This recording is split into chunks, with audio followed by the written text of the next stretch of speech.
Picture this, you're 4 years old, and the only thing you want to watch on TV is The Baby Story. You know, the old show where all they did was deliver babies. During playtime, the only thing you want to play is Baby Doctor. A couple years later, you get to see one of your baby brothers being born. 4 years after that, you get to see another baby brother being born. All of this sounds kind of crazy and unimaginable for a kid to go through, right? Well, this is my story and how I discovered my purpose in life, which is being an OBGYN. My name's Myra Mead. I'm a third-year pre-medicine student at ETSU. I plan on going to medical school within the next couple of years to pursue a career in the field of obstetrics and gynecology. I'm discussing the obstetrics and gynecology field because many people don't realize all the issues women face regarding their health. Obstetrics and gynecology is a growing and fascinating field because it addresses women's health issues. The issues we'll be discussing today are maternal mortality, postpartum depression, and polycystic ovarian syndrome. First, I'd like to talk about the field of obstetrics and gynecology. In short, an OBGYN is a type of doctor that specializes in women's health. Their duties include performing tests and exams, checkups, treating expectant mothers, diagnosing and treating reproductive disorders, prescribing medications, and the list goes on.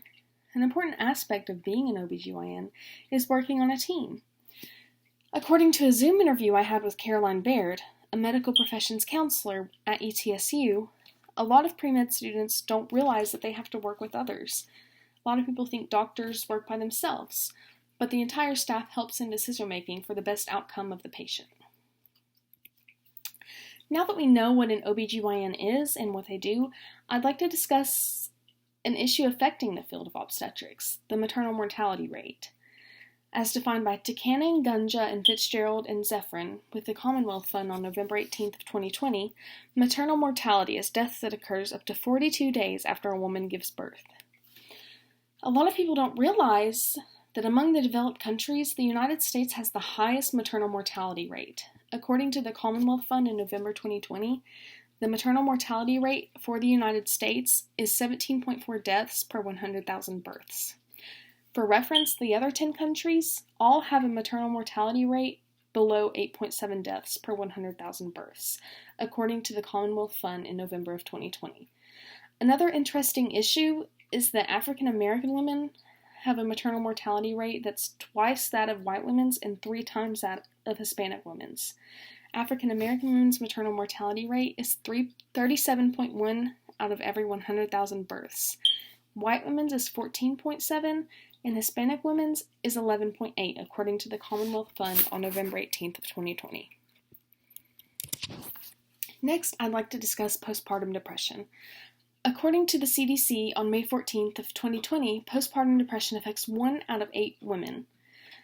Postpartum depression can be defined as depression that occurs after a woman gives birth. And it's different than normal depression because along with the typical depression symptoms, it can cause a mother to feel disconnected from her baby, unable to care for it, and ultimately it can leave her feeling like a bad mother, according to the CDC in May of 2020.